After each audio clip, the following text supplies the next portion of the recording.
Okay, let's talk to a player in the Canadian steel industry. We are joined by Barry Zekelman, Executive Chairman and CEO of Zekelman Industries. Barry, thanks for giving us the time.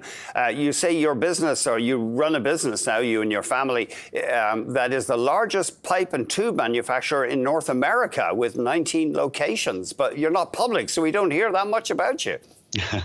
Yeah, well, thanks for having me. I appreciate you giving us the time. You controversially have said U.S. President Donald Trump it's logical that he would put on these big import barriers to steel. And you say that we should be working with the U.S. and not getting into a tit-for-tat tariff war. In part, you say North America is plagued by steel being dumped from countries such as China. Yeah, it's very true. And quite frankly, Canada's been even more abused than the U.S. If you look at Canada today, Canadian steel mills only have 35% market share in Canada.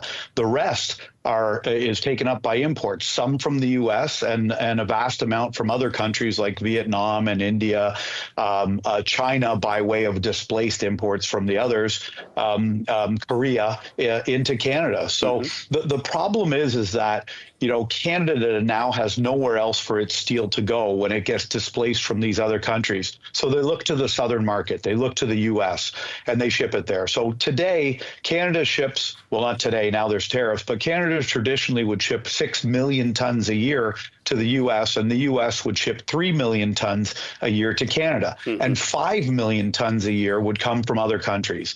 So, you know, what we want to see happen, and I believe what President Trump wants to see happen in the administration, is a much more balanced trade between Canada and the U.S., and the only way to achieve that would be for Canada to displace those other imports that are coming in, let Canadian steel mills, Canadian workers, and Canadian communities supply their own needs, and then have a more balanced trade with the U.S., and the U.S. wouldn't feel as threatened by Canada. And the same was going on in Mexico. Mexico's now tapered some of that off. So I think that would bring the temperature way down.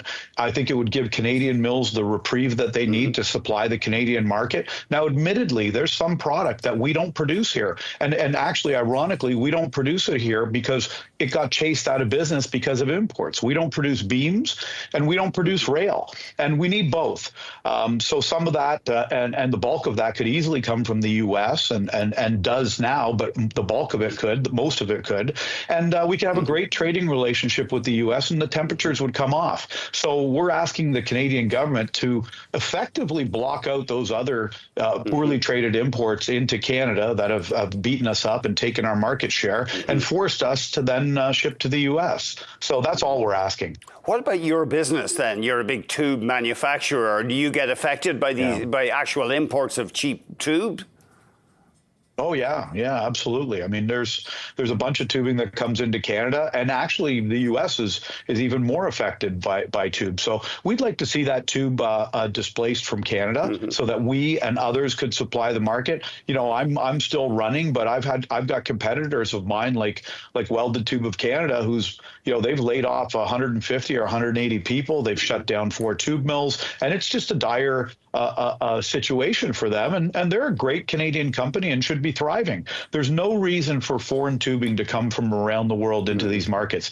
I've competed against tubing that comes from China and others for all of our solar parks, right? All of those solar fields. So we do the piling that goes into the ground, the screw piles, it's all from China. Here we are trying to make our country green and green power, and we're buying the dirtiest steel in the world, shipping it halfway across the world to put in our green energy. I mean, it's actually, it's really crazy. It's asinine. It's illogical. So, you know, we're asking the Canadian government to take a stand, push these unfairly and illegally traded imports out that have harmed our communities and our industry for decades, and finally take a stand, align ourselves with the U.S., and create a North American trading bloc where we can thrive. It sounds logical. The French and Germans did it after the war. After all, it was kind of the genesis of the EU. Look, we're very tight for time, but I guess there are Canadian companies like solar companies or energy companies that are buying this cheap steel.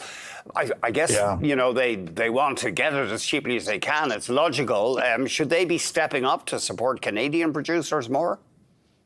Yeah, absolutely. Look, I understand everyone wants something cheaper, but what's the true cost of that? Yes, you buy it at a headline price that's cheaper, but if we're going to be stewards of the environment, then why are we buying it from countries and steel mills that pollute at 3 and 4 times the rate of Canadian mills?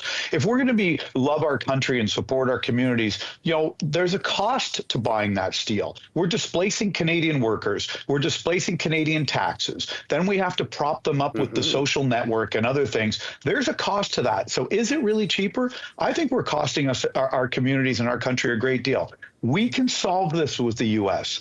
There's no need to be a war here, and we can bring this temperature down and create an equal and level playing field, and actually lock arms with the U.S. to battle these other countries, and primarily China, which is wreaking havoc around the world and causing this problem, and maybe put things back in order. The whole trade system and the way the globalist system has gone on is blown up now. It's all changed. This is a different game and a different playing field, and Canada better wake up and learn how to play in it, or we're going to be in deep trouble.